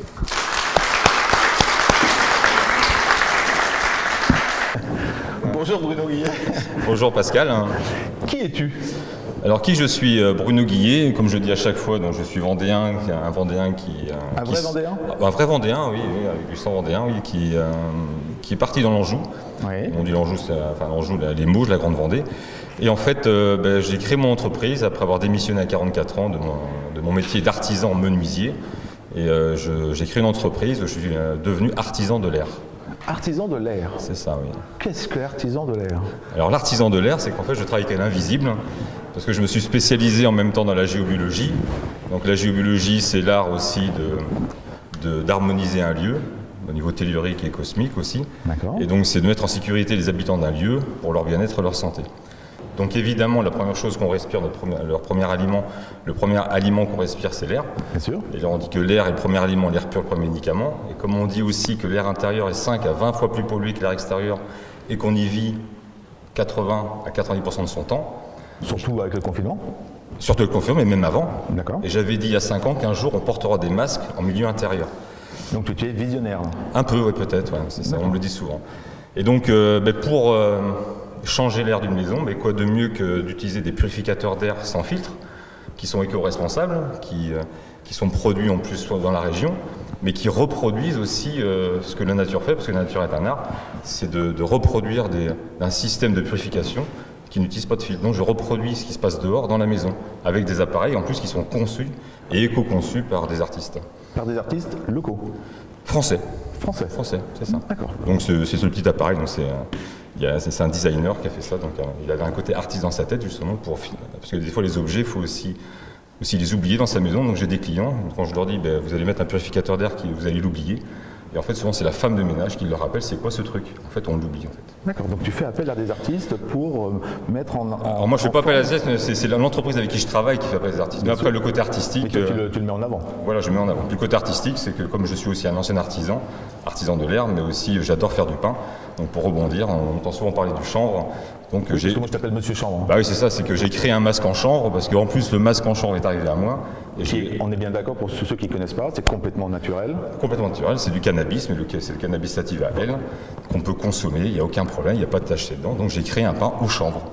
Parfait. Et différentes formes, moi j'ai cru voir les pains. Ah ben différentes formes, mais c'est pas moi qui le fais, parce que je dis aux boulangers comment le faire. Ouais, mais et les boulangers, enfin j'apporte ma pâte et ils font comme ils veulent, donc c'est vrai. Le jeu de mots, tu apportes ta pâte. Exactement, c'est pour ça que j'aime bien les jeux de mots. Parfait. Et je suis aussi dans les mots MAUX, donc... Puisque tu apportes du bien-être. Exactement. Ah là, on va y arriver en fait. Mais quelquefois il faut changer d'air, donc voilà mon métier aussi. Pas mal. Et si on veut te retrouver, Bruno? C'est très simple, il y a mon site internet www.geobiome.fr, le compte Facebook, il y en a 6 même d'ailleurs, et en plus il y a le compte LinkedIn pour le côté pro. Et comme tu viens souvent au rendez-vous économique, on peut te retrouver aussi au rendez-vous économique. Vous mettez Bruno Guillet, on me retrouve, il n'y a pas de problème. Merci Bruno. Merci. À plus tard. Parfait, à plus tard. Une interview réalisée de main de maître. C'était un peu perturbant, mais il faut s'adapter en fait. L'homme s'adapte. Oui, ils sont parmi nous. Et ils sont même ici, présents, aujourd'hui, au FRAC de Carquefou. Qui sont-ils? Eh bien, ce sont les romanciers nantais. Et c'est pour ça que j'ai le plaisir d'accueillir Emmanuel Lescaudron. Bonjour Emmanuel, sous vos applaudissements. Bonjour et bienvenue au Rendez-vous économique, l'émission qui donne la parole aux entrepreneurs et aux porteurs de projets. Nous sommes aujourd'hui au Fonds régional d'art contemporain des Pays de la Loire à Carquefou et l'émission est réalisée sur le thème des artpreneurs. Et pour pouvoir en parler, aujourd'hui, j'ai le plaisir d'accueillir Emmanuel Lescaudron. Bonjour Emmanuel. Bonjour. Donc vous êtes membre de l'association Les Romanciers Nantais. D'abord, c'est quoi les romanciers? Alors les Romanciers Nantais, c'est une association composée d'une trentaine d'auteurs qui sont tous édités dans l'Ouest, soit à compte d'éditeur, donc chez un vrai éditeur, soit en auto-entrepreneur. Donc on essaie de promouvoir un petit peu ce qu'on fait. On fait pas mal de dédicaces, notamment aux Folles Journées, aussi au Passage Pommeret, tous les ans.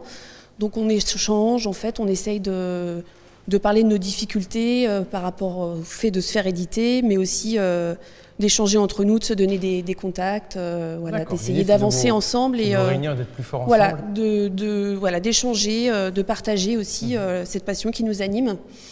Et justement, en parlant de passion qui vous anime, vous êtes vous-même auteur de romans, c'est voilà, bien ça? Tout à fait. Donc moi, je suis auteur chez une maison d'édition qui s'appelle Les Presses Littéraires. C'est un éditeur régional qui est basé dans le sud de la France. Donc j'ai édité, pour l'instant, j'ai deux romans à mon actif. Et là, je recherche un éditeur pour un autre... pour un troisième roman. Pour un troisième roman. D'accord. Qu'est-ce que vous faites comme genre de roman? Alors moi, c'est du polar, donc du roman policier. Et donc, je trouvais intéressant de passer dans votre émission, parce qu'en fait, quand on est auteur, on est des vrais entrepreneurs, c'est-à-dire qu'on a pas mal de démarches à effectuer, il faut se professionnaliser. Je pense qu'on peut même parler de carrière d'un écrivain, dans le sens où il faut vraiment aller de l'avant, se faire connaître, beaucoup communiquer. Donc il y a beaucoup de choses à faire en ce sens-là. C'est pas évident, surtout quand on commence comme moi. Moi, j'en suis vraiment au début. Donc j'essaye de diversifier un petit peu le réseau, en fait. Donc je chronique pour l'Indic. L'Indic, c'est une revue de polar nantaise. Non. Voilà, donc qui est éditée par Caroline de Benedetti. Donc je suis bénévole aussi à Mauvent Noir. Mauvent Noir, c'est un festival de polar qui commence à être assez connu. Donc c'est ce week-end en fait. Donc je vous invite à passer y faire un saut. Donc il y a des auteurs de polar reconnus, édités chez souvent des grandes maisons d'édition.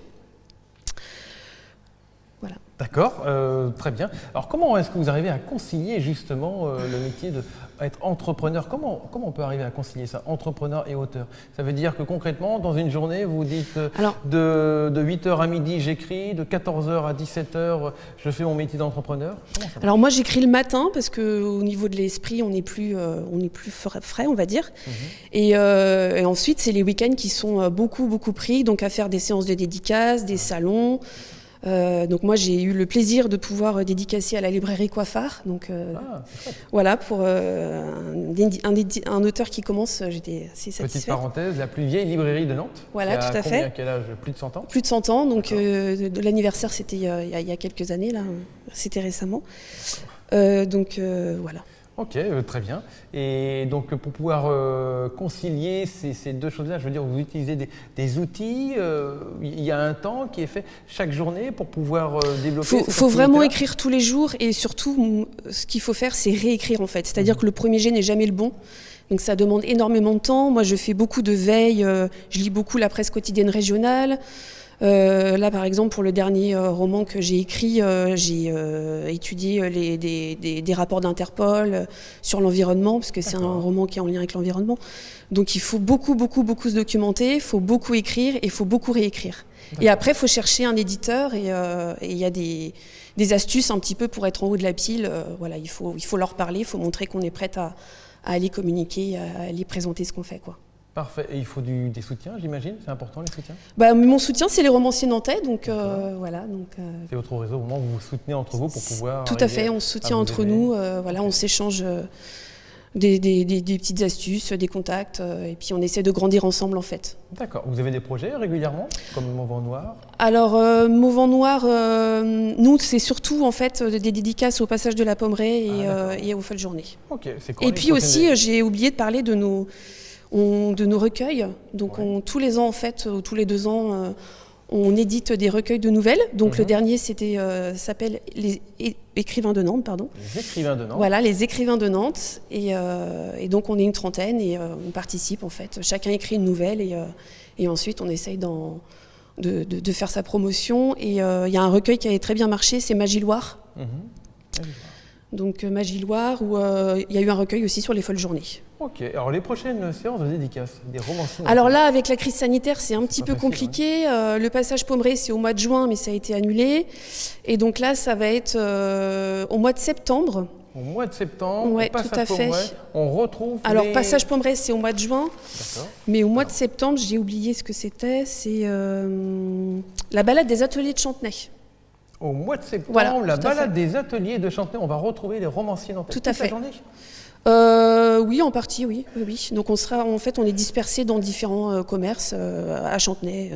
On présente nos recueils et les romans qu'on a écrits. Eh bien, le rendez-vous est pris. On y sera tous. Merci. Donc ça marche. Merci beaucoup, Emmanuel. Merci. Bonjour et bienvenue au Rendez-vous économique, l'émission qui donne la parole aux entrepreneurs et aux porteurs de projets. Nous sommes aujourd'hui au Fonds régional d'art contemporain des Pays de la Loire de Carquefou et l'émission est réalisée sur le thème des artpreneurs. Et pour pouvoir en parler, aujourd'hui, j'ai le plaisir d'accueillir Graziella. Bonjour Graziella. Bonjour Philippe. Alors, est-ce que vous pouvez nous rappeler votre activité? Bien sûr, donc je m'appelle Graziella Roland. Je suis coach professionnel certifié et accompagnante sur des problématiques personnelles et professionnelles. Je viens de créer mon cabinet de coaching qui s'appelle Rosso Talento Coaching. C'est de l'italien, ça veut dire le coaching du talent rouge. Le coaching du talent rouge, donc on est en plein justement du thème de l'émission sur les artistes. Il faut avoir une fibre artistique justement pour être coach? Alors moi j'ai basé tout mon accompagnement sur la gestion des émotions et les relations hommes-femmes, notamment au sein de la fratrie. Les relations, on pense souvent aux relations hommes-femmes dans les relations amoureuses, mais il y a aussi notamment dans les relations intrafamiliales, souvent des petites incompréhensions. Chacun a sa propre couleur. Moi, le coaching, je le vois vraiment, on disait tout à l'heure, comme un chemin, et je le vois vraiment, moi, comme une palette de couleurs. Quelquefois, quand c'est compliqué d'expliquer par les mots, ça arrive, parfois les clients me disent « je n'arrive pas à exprimer », parce que la communication, c'est quelque chose qui s'apprend. On peut parler tous les deux français, mais par exemple, je considère, moi j'aime bien parler avec des métaphores, qu'une personne, dans sa tête, elle va penser japonais, et moi je vais penser chinois, et on ne va pas réussir à se comprendre. Et avec chacun sa couleur, il faut apprendre à garder son identité propre, mais aussi aller dans le monde de l'autre pour essayer de lui faire comprendre comment on fonctionne et comprendre comment l'autre fonctionne aussi. D'accord, donc comment arriver à créer et à trouver ce terrain en commun? Comment est-ce que vous faites? Alors la communication, ça s'apprend notamment par le fait d'accueillir l'émotion qui vous traverse. Donc souvent, on se sent accaparé par une émotion, mais il faut bien comprendre que même la colère, qui est souvent vue comme une émotion très négative, qui vous fait devenir tout rouge... Ah, c'est déjà une couleur, ça. Voilà, exactement. Mais c'est aussi quelque chose qui va vous apprendre quelque chose sur vous. Derrière chaque émotion, il y a souvent un message, notamment que votre corps essaye de vous faire comprendre.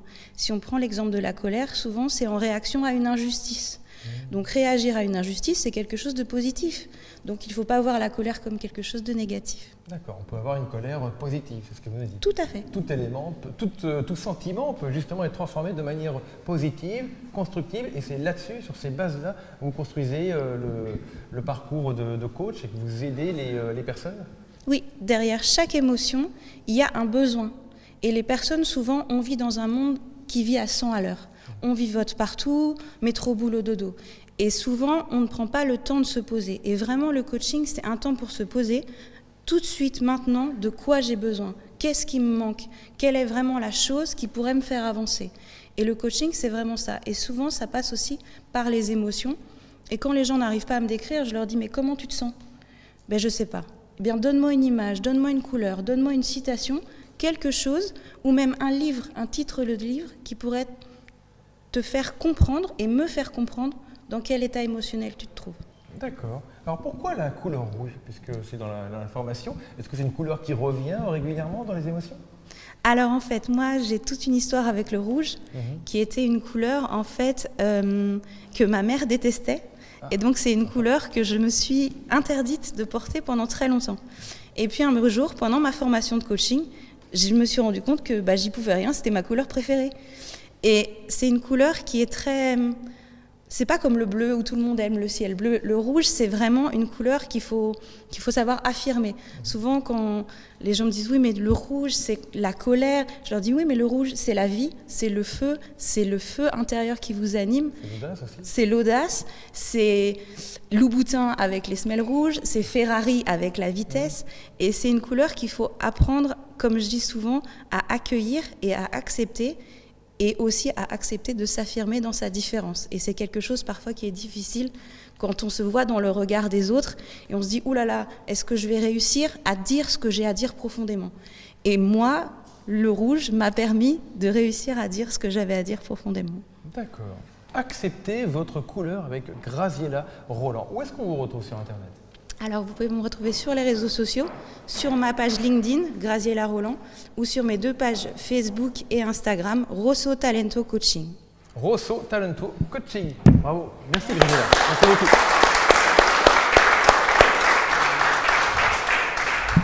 Alors c'est la fin des interviews. Je vous remercie d'être resté jusqu'au bout de toutes ces interviews. Mais si c'est la fin des interviews, c'est pas pour autant la fin de l'émission. Il y a encore des petites choses à venir.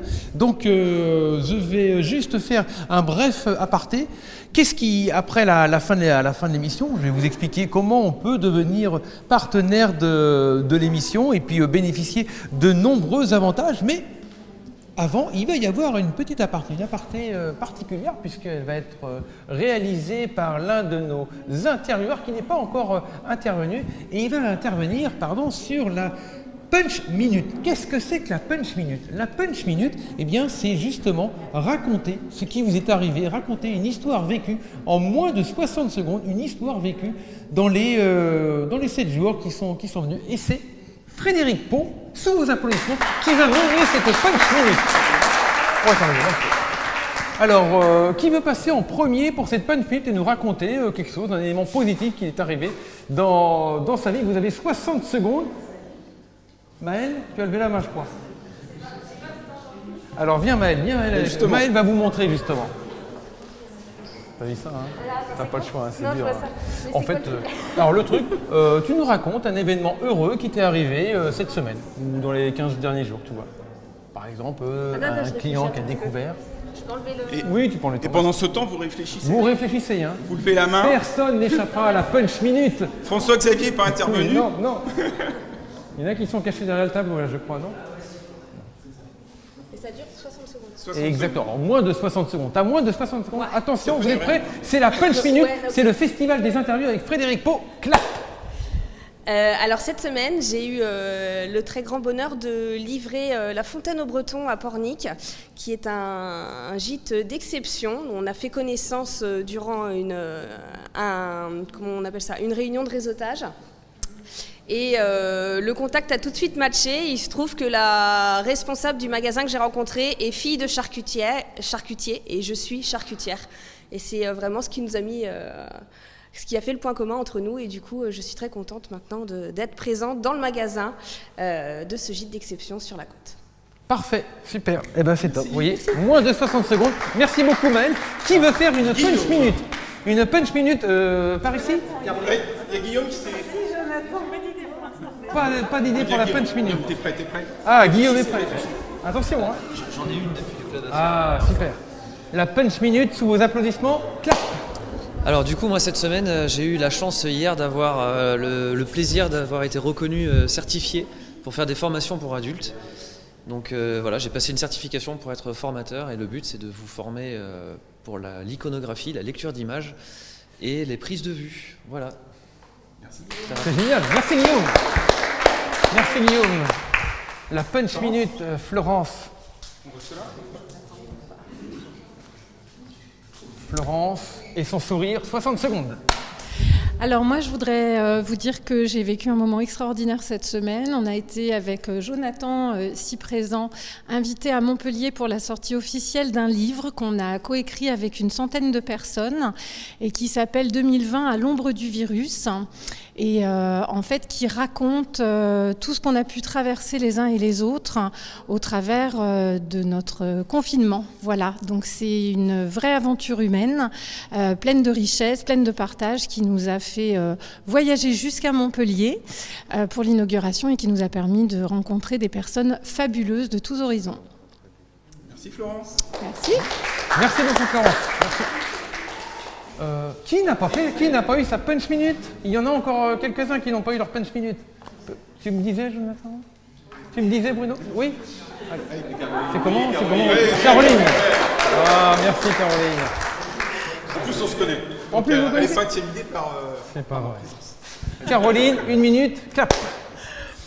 Bonjour à tous, Caroline. Donc je suis bénévole au sein d'une association qui s'appelle Force Femmes et qui accompagne des femmes de plus de 45 ans dans leur recherche d'emploi ou leur création d'activité. Et j'ai accompagné une personne la semaine dernière. Elle est arrivée en pleurs en fait au rendez-vous. Elle était complètement sans dessus-dessous. Elle ne trouvait plus de motivation dans sa recherche d'emploi.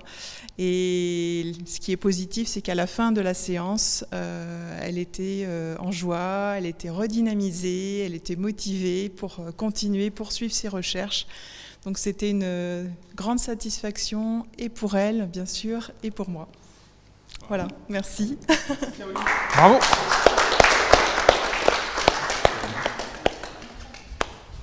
Une petite minute?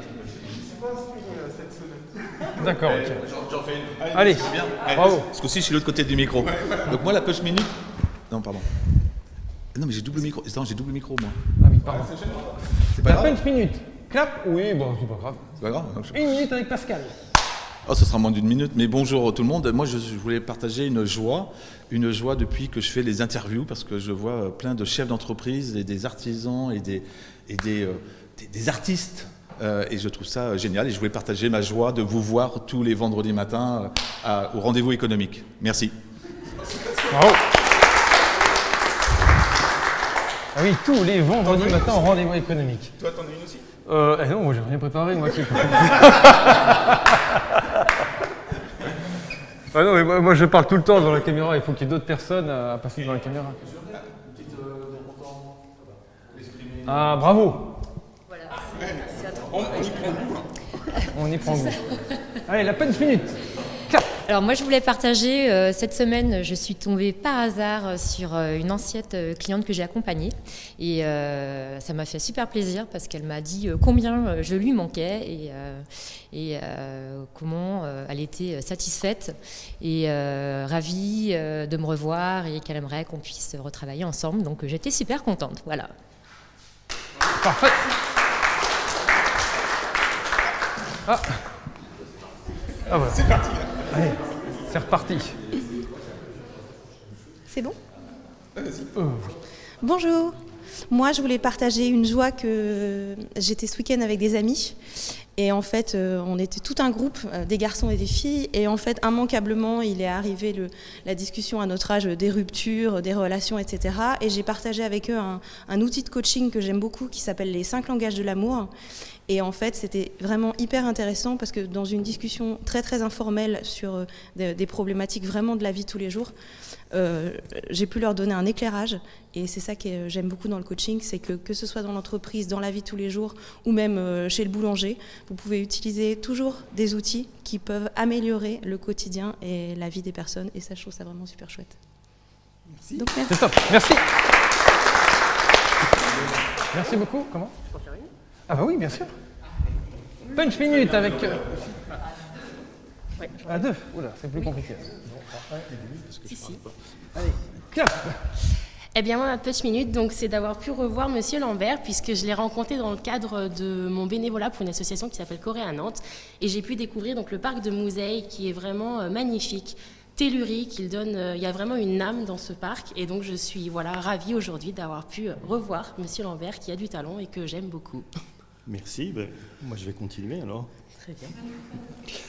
Je ne voulais pas forcément venir à l'appel que j'ai eu. Et une certaine appréhension, je suis plutôt assez discret là-dessus. Et finalement, je suis bien content d'être là. Voilà. Bravo.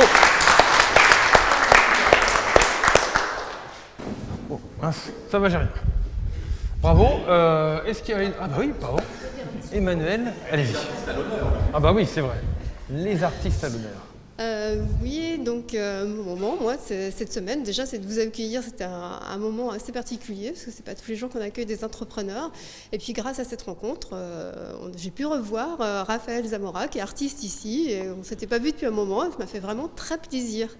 Et un autre moment aussi que j'ai vécu cette semaine, qui était assez fantastique, c'était, je suis allée dans le FRAC à Nantes, vide d'œuvres, et ce lieu d'un blanc extraordinaire, on avait l'impression de flotter dans une piscine vide, alors qu'il n'y avait pas d'eau quand même, hein, je me suis bien rendu compte.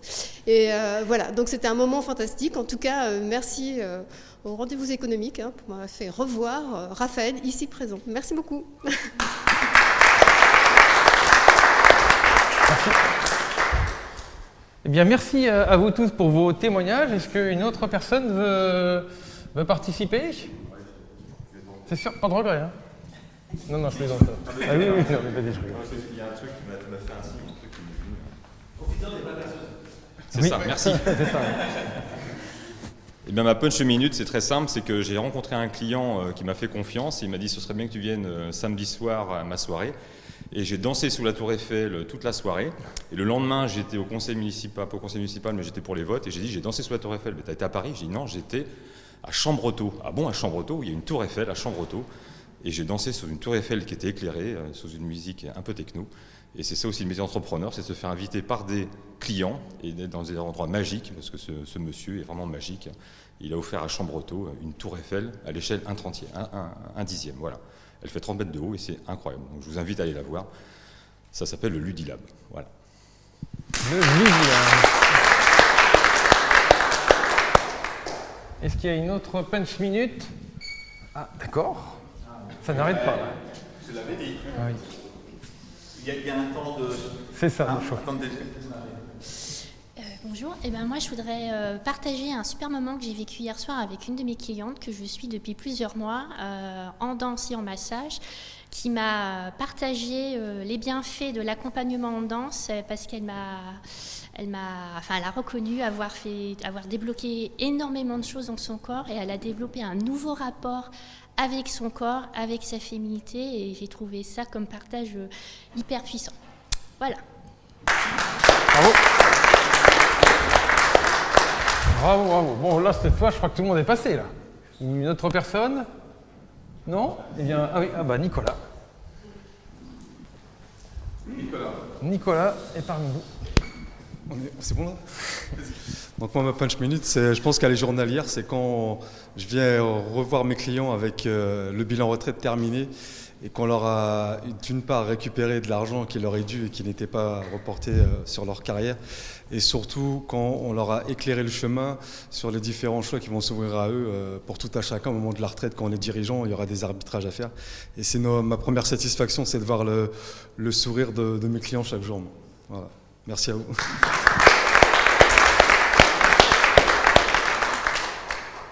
Merci à vous tous. Une autre punch minute ou on a fini, je pense? On va arriver à la fin. Oui, ah, attention, Pascal Chasse. D'accord. Eh bien écoutez, on va arriver à la fin de l'émission. Je vais terminer ma présentation juste devant le plateau, le fond de stand des rendez-vous économiques. Je vais remettre la caméra peut-être là. Alors je vais rappeler juste quelques petites infos sur les rendez-vous économiques. Donc vous pouvez retrouver toutes les vidéos sur notre web TV, les rendez-vous-économiques.tv, sur notre chaîne YouTube et aussi sur le média ActuWest. Comment s'inscrire à une émission? Donc aujourd'hui, quand vous allez sur le site LRE Production ou les rendez-vous économiques, il suffit de cliquer sur le bouton s'inscrire ici. Vous allez arriver sur une page calendrier, vous allez avoir toutes les dates d'inscription, toutes les dates des rendez-vous économiques sont là jusqu'à décembre 2022. Donc vous avez de quoi faire, de quoi choisir. On est sur 20 émissions par an. Ensuite, pourquoi devenir partenaire des rendez-vous économiques? Eh bien, il y a plein de raisons pour devenir partenaire des rendez-vous économiques. D'abord, vous l'avez vu, c'est de découvrir, d'échanger avec de nouveaux entrepreneurs, de découvrir de nouveaux lieux d'accueil, de nouveaux thèmes d'émission. Vous allez être présent sur un reportage vidéo. En plus des vidéos de chaque interview, il y aura également un reportage de 5 à 7 minutes qui va retranscrire tout ce qui s'est passé dans cette émission. Ce reportage, vous l'aurez normalement dès lundi matin sur notre site, les rendez-vous économiques, notre web TV, je veux dire les rendez-vous-économiques.tv et ActuWest, et puis aussi la chaîne YouTube. Lorsque vous êtes partenaire, eh bien, vous pouvez bénéficier de 3, 5 ou 8 vidéos interviews. Vous allez être invité à toutes les émissions. Vous aurez accès à tout le réseau professionnel des rendez-vous économiques. Et puis surtout, vous repartez, en étant partenaire, vous repartez avec votre vidéo. Aujourd'hui, on a plusieurs choses qui vont changer. Concrètement, au 1er septembre, il va y avoir quelques modifications dans nos propositions. Alors, on n'est pas là pour changer nos prix, ce n'est pas ce qu'on veut faire. Tout simplement, on est un peu victime de notre succès. On avait des packs de 3, 5 ou 8 vidéos qui génèrent de plus en plus de vidéos. Aujourd'hui, on est entre 20 et 40 vidéos produites par mois, donc ça fait un gros volume. Ce qui fait qu'au 1er septembre, chaque contrat va diminuer. Vous avez dû le voir sur les flyers au niveau des nombres de vidéos. Ainsi, le contrat classique, où vous pouviez avoir 3 vidéos, passera à 2 vidéos. Le contrat premium, où vous pouviez avoir 5 vidéos, va passer à 3 vidéos. Le contrat VIP, où vous pouviez avoir 8 vidéos, va passer à 5 vidéos. Tout ça au 1er septembre. Donc voilà, je vous invite soit à vous engager à être partenaire des rendez-vous économiques avant le 1er septembre, puisqu'on va reprendre dès le 10 septembre au rendez-vous économique. Les prochaines émissions, eh bien c'est dès la semaine prochaine, vendredi 2 juillet, on est chez Mismo à la Chapelle-sur-Erdre et ça va être sur le thème de la formation. Et ensuite, ce sera donc la pause estivale pendant un peu plus de 2 mois, puisqu'on va reprendre le 10 septembre. Et le 10 septembre, on sera à nouveau à la Chapelle-sur-Erdre. Comment vous démarquez-vous de vos concurrents? Et bien voilà, ce sera le thème de l'émission du 10 septembre. Donc je vous invite toujours à venir nombreux, mais pas trop. On limite toujours les émissions à 30 personnes, staff inclus. Merci beaucoup, merci pour votre écoute, merci d'être resté jusqu'au bout. Je crois qu'il reste encore du café et des viennoiseries. Vous pouvez en profiter. Merci.